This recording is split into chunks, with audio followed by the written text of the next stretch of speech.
Hi everyone, আজকে সারাদিনটা একটা নেল আর্টিস্ট হিসেবে আমি কিভাবে থাকি সেটাই তোমাদের সাথে শেয়ার করব। সকালে একটা ভালো ব্রেকফাস্ট সেরে আমি চলে গেছিলাম কাজে। প্রথম কাজ ছিল ক্লায়েন্টের both hand and foot nails দুটোই ছিল, ক্লায়েন্টের চয়েস ছিল দুটোই। আর সেকেন্ড কাজেও সেম ছিল, ক্লায়েন্টের চয়েস খালি হ্যান্ডে ছিল। আর তারপর ছিল আমার একটা হেয়ার স্টাইলের বুকিং, এটাও ক্লায়েন্টের চয়েসই ছিল, পনিটেল, টাইট পনিটেল বাদবে। তোমরা ক্লায়েন্টের রিভিউটা শুনে নাও। Yeah, it was very nice with Priya, and she did her work very well as well. We have she's my too much and very big. I am fan of her work, so tremendously work. You can also try, guys. She's very good in all things like behavior and her work. So keep on enjoying your Durga Puja.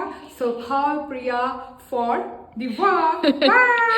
শুনে নিলে। আর তোমরা যদি আমার কাছে nail extension বা makeup কোনোটাই করতে চাও, আমি এখানে আমার ট্যাগ করে দিচ্ছি। পুজোতে খুব ভালো অফার দিচ্ছি আমি। তোমরা যদি আমার কাছে করতে চাও তো তাড়াতাড়ি করে আমাকে কন্ট্যাক্ট করে নাও। তারপর আমি বাড়িতে এসে একটু সিরিয়াল দেখতে দেখতে খাচ্ছিলাম হলো ব্ল্যাক টি। আর আজকে যে বৃষ্টির জন্মদিন, তো ওই কারণে কেক ফেক আনা হয়েছে ওর বার্থডেতে। আর ও জানতো না যে আমরা ওকে সারপ্রাইজ দেবো, তো একদম অবাক হয়ে গেছে। এখানে লেখা হয়েছে চুটকি, কারণ আমার বার্থডের দিনকে ও পুরো চুটকির মতন সেজেছিল লাল লাল। সেই ব্লগটাও খুব তাড়াতাড়ি আসছে, আমরা দেখতেই পাবে। আর এখানে দেখছো আমরা সবাই একসাথে হলে কতটা মজা করি। বেশিরভাগ তো অমিত দা আমাদেরকে সারাক্ষণ হাসাতে থাকে।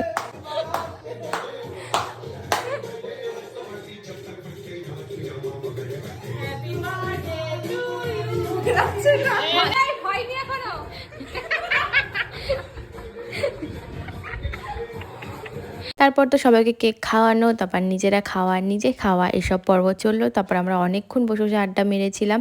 আর এখানে তোমাদেরকে একটু বার্থডে গার্ল একটু পরে নিচেও দেখিয়ে দেবে। তো এইভাবেই গেল আজকে সারা দিনটা। আর এখান থেকে বেরিয়ে আমি গেছিলাম হেয়ার ওয়াশ করাতে। অ্যাকচুয়ালি হাতে আমি ট্যাটু করেছি, তো যার কারণে আমি শ্যাম্পু করতে পারছি না, তো আমি পার্লারে গিয়ে আমাকে করাতে হলো। আর ট্যাটুর ব্লগটাও খুব তাড়াতাড়ি আসছে, কি ট্যাটু করেছি না করছি সে পরের ব্লগটাতে ট্যাটুর ব্লগ আসছে, তার জন্য চ্যানেলটা তাড়াতাড়ি করে সাবস্ক্রাইব করে নাও।